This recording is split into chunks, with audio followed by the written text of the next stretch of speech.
Merry Christmas again. Reading from Isaiah chapter 11. Remember that Isaiah lived in the 700s, and so that's when this prophecy was made of the coming Christ. Then a shoot will spring from the stem of Jesse, and a branch from his roots will bear fruit. The Spirit of the Lord will rest on him, the Spirit of wisdom and understanding, the Spirit of counsel and strength, the Spirit of knowledge and the fear of the Lord. And he will delight in the fear of the Lord, and he will not judge by what his eyes see, nor make decisions by what his ears hear. But with righteousness he will judge the poor, and decide with fairness for the humble of the earth. And he will strike the earth with the rod of his mouth, and with the breath of his lips he will slay the wicked. Also righteousness will be the belt around his hips, and faithfulness the belt around his waist.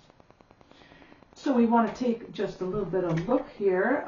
A shoot will spring from the stem of Jesse. Jesse was King David's father. And a branch is capitalized in the Bible here, and it's indicating the coming Messiah.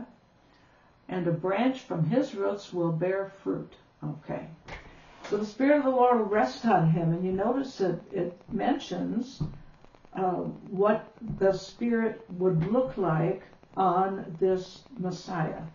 The Spirit of wisdom and understanding, of counsel and strength, the Spirit of knowledge and the fear of the Lord.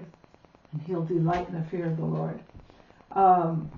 You will notice, of course, as you read through the Gospels about Jesus and his great wisdom, when other people were not even talking but thinking, he knew their thoughts. And he knows your thoughts, and he knows mine. His knowledge is complete. And he knows, like Nathanael, disciple of Christ, he told Nathanael, I saw you when you were under the fig tree, and that was earlier, and it was not there, it was another place. And then Nathanael believed in him. Wow, he saw me under the fig tree. Wow. And so he sees everything, is what I'm trying to say. Now, I like this part in verse 3, and he will not judge but by what his eyes see. Have you ever felt that you were misjudged? I have. And it's not much fun, and sometimes there's nothing you can do to straighten the matter out, because people have judged by what they see. But Jesus doesn't judge by what he sees. He says, nor make decisions by what his ears hear. What other people tell about you sometimes is not true. And what you and I say about other people is only from our own judgment, which is incomplete, because we don't know the heart of man. God does. And with righteousness he will judge the poor, and decide with fairness for the humble of the earth, and so on. And then it talks about coming judgment. And so when Jesus came as a baby and grew up and lived, he grew up in Nazareth, and then he lived in Capernaum, near the Sea of Galilee. He was not the judge, so to speak, at that time. The judgment is coming. We read about that in Revelation, and when each man will be judged. And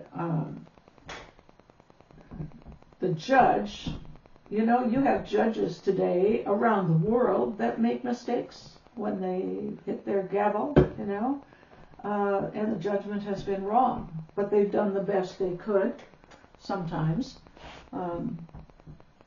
And sometimes it's just arbitrariness of the judge and what he considers to be right at the moment. That's not God. God's judgment is righteous. Jesus' judgment will be righteous. All right, and faithfulness, the belt around his waist. And I like this so much because we know that God is faithful. He is faithful no matter how rough things get. And the storms of life come. They do. They come to everybody. And yet God is faithful. And he loves us through it all. The question is not, does God love me? The question is really, do we love God? That's the question. And so ask yourself that today. Do I really love God? You know, Jesus said, if you love me, you will keep my commandments. You'll do what I teach you. So anyway, you can be the judge of that yourself. And may God help us all to listen to him, to obey him, to love him. We do what's right because of a heart of love for our Savior. Goodbye. See you tomorrow.